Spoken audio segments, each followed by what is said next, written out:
गप्पूड़ी बहू। उमा जी की बहू पिंकी को गप्पे मारने की बहुत आदत थी। वो जब भी किसी के बारे में बातें करती तो बड़े बड़े गप्पे फेंका करती। आसपास के सब लोगों को पता था कि पिंकी बहुत बड़ी गप्पोड़ी बाज है। लोग उसकी बात पर विश्वास नहीं किया करते थे, लेकिन हाँ, उसकी बातें सुन सुनकर हंसते बहुत थे। अरे बहू, पड़ोस वाली शर्मा जी है ना, उनकी बेटी का जन्मदिन है, तुम भी चली जाना। ठीक है मम्मी जी, ये तो बता दो गिफ्ट में लेकर क्या जाना है। अरे लेकर क्या जाना है, 250 का लिफाफा दे देना, बस काफी है। अरे मम्मी जी, अच्छा लगेगा क्या? पड़ोसी हैं हमारे, हमें कुछ बड़ा लेकर जाना चाहिए। अरे बहू, इतना काफी है। जानती हैं आप, मेरे मायके में जब पड़ोस में किसी की बर्थडे होती थी ना, तो मम्मी कुछ ना कुछ गोल्ड का ही देकर भेजती थी। पड़ोसी के बर्थडे में सोना? कैसी बातें करती हो। और नहीं तो क्या, आपकी तरह थोड़ी ना लिफाफा पकड़ा दिया। पिंकी शर्मा जी की बेटी के जन्मदिन में चली जाती है। अरे आज तो बड़ी सुंदर लग रही हो साड़ी में।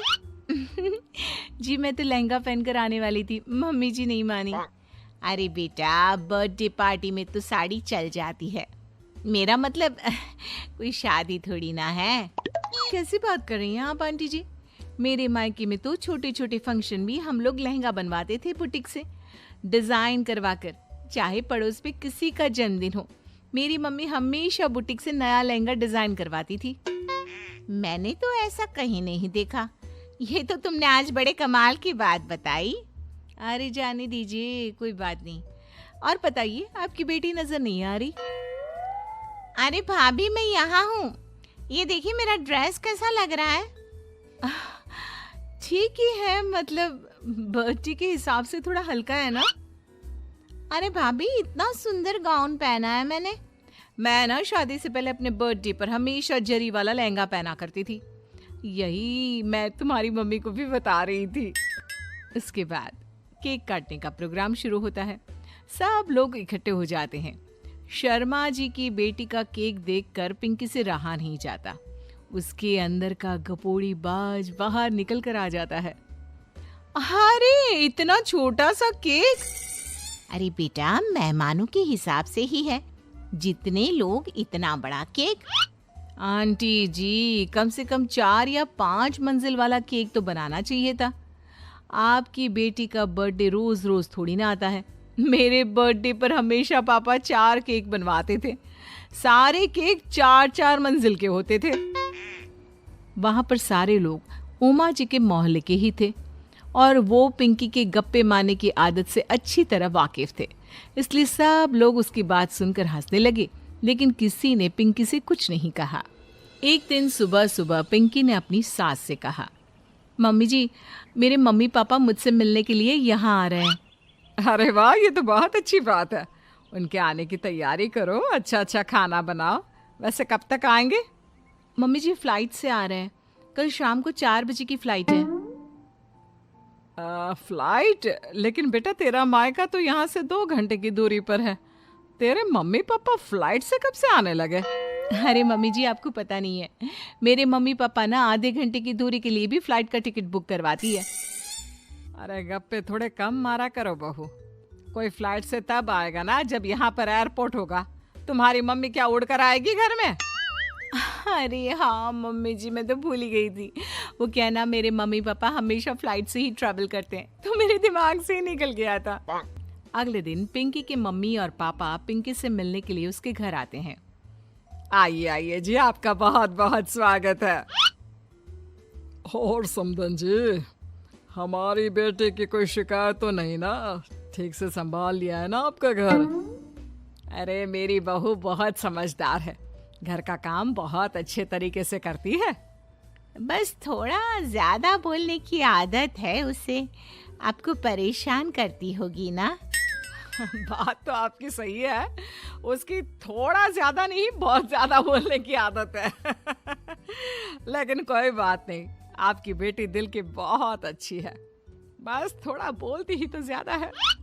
पिंकी बेटा, इधर आओ, देखो तुम्हारे मम्मी पापा आए हैं, तुमने इनके लिए खाना तो बना लिया ना? वो क्या है ना मम्मी जी, आपसे एक बात कहनी थी। हाँ हाँ बोलो बहू, क्या बात है, डरने की कोई जरूरत नहीं।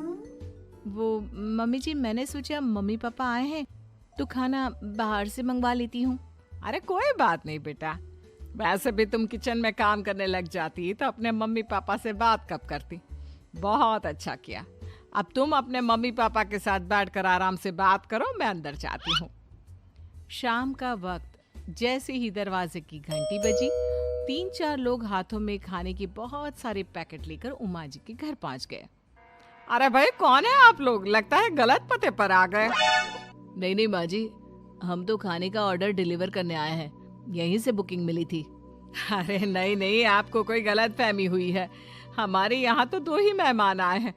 आपके हाथ के पैकेट देखकर लगता है इसमें 50 लोगों का खाना है। माँ जी आपने सही समझा, खाना तो इसमें 50 लोगों का ही है, क्योंकि हमें ऑर्डर यहीं से 50 लोगों का मिला है। अरे लेकिन इतना सारा खाना, कहीं मेरी बहू ने अपनी गप मारने की आदत के चलते ऐसा तो नहीं कर दिया। ये खाना आप रख लीजिए और हमें हमारे पैसे दे दीजिए। अच्छा वैसे कितने का बिल बना है? ज्यादा नहीं, बस 10,000 दे दीजिए। उन लोगों की बात सुनकर उमा जी पिंकी को आवाज देकर वहां बुलाती है।